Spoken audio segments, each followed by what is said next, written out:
হঠাৎ করে খবর পেলাম আমার শুভ বয়ফ্রেন্ড মারা গেছে। কিভাবে মারা গেছে জানো? গাড়ি অ্যাক্সিডেন্ট করে। তারপরে কি করব, রেডি হয়ে যাচ্ছি, এই প্যান্টটা আমার শুভ বয়ফ্রেন্ড দিয়েছিল, তো এটা পরলাম আর একটা টপ পরে নিয়েছি। তারপরে দেখি যে আমার প্যান্টের চেন আটকায়নি, তো চেনটা আটকে নিলাম। তারপরে আমি যদি কালো হয়ে যাই তারপরে তো আমার আর কোনো বয়ফ্রেন্ড থাকবে না, তার জন্য আমি এই শার্টটা পরে নিয়েছি, কারণ আমার বয়ফ্রেন্ড এখন নেই, মারা গেছে, এখন তো আমরা আরেকটু পড়াতে হবে তাই। তারপরে একটা হালকা মেকআপ করবো ভাবলাম। তারপরে এই যে চুলগুলোকে ছাড়িয়ে নিচ্ছে, আসে নিলাম। তারপরে একটু মুখটা মুছে নিলাম, যে কি আর করা যাবে, বয়ফ্রেন্ড মারা গেছে, এখন তো ভেঙে পড়লে চলবে না, সাজুগুজু করে দেখতে যেতে হবে শেষ দেখা। তো একটুখানি ক্রিম মেখে নিয়েছি। কি করবো, মন খারাপ লাগলেও কিছু করার নেই। এখন একটু মুখে মেকআপ করবো, এটাকে কি বলে জানি না, তো মেখে নিলাম। তারপরে খুব কষ্ট লাগছিল, কি বয়ফ্রেন্ড মারা গেছে বলে কথা, কান্না করছিলাম অনেক। তারপরে একটু লিপস্টিক পরে নিলাম। আমার ভাই শুনে বুঝতেই তো পারছো আমি অনেক কান্না করেছি। তারপর একটু কাজল করে নিয়েছি। শেষ দেখা দেখতে যাবো, একটু সাজুগুজু না করলেও নয়। তো আমার শুভ বয়ফ্রেন্ডের জন্য ঘড়িটা পরে নিলাম। তারপর আমি রেডি হয়ে গেছি, এবার আমার শুভ বয়ফ্রেন্ড মারা গেছে, সেখানে যাই। যেগুলো করছো সেগুলো মোটেই ঠিক না।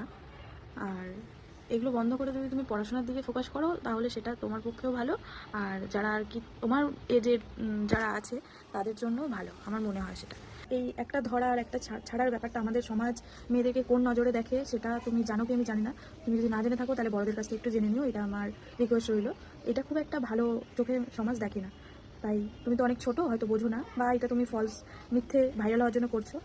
করো না, মানুষ অনেক তোমাদের পাড়া প্রতিবেশীর থেকে তোমাকে খারাপ বলবে, আর ভবিষ্যতে তোমার এটা খারাপ প্রভাব পড়তে পারে। পড়াশোনার বয়স, তুমি ভালো করে পড়াশোনা করো, আর সবাইকেও ভালোভাবে থাকতে দাও, পড়াশোনা করতে দাও, কারণ তোমার দেখে অনেকেই অনেক কিছু শিখবে, মানুষ মানুষের দেখেই শেখে।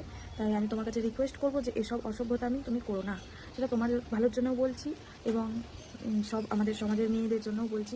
সরকার থেকে অনেক সুযোগ সুবিধা দিচ্ছে পড়াশোনার জন্য, সেটা তোমরা কাজে লাগাও, বেকার কাজে সময় নষ্ট করো না। এটা বেকার বলবো না, এটা একটা ভালো প্ল্যাটফর্ম, তোমরা ভালো কিছু বানাও, ভালো কিছু করো, এটাই আমরা আশা করবো। আর আশা করি যারা দেখছে, যারা, আমার তো মনে হয় না যে এই কন্টেন্ট পাবলিকদের ভালো লাগছে বা কিছু, খুব একটা শোভনীয় না, কারণ তুমি খুবই অল্প বয়সে একটা মেয়ে।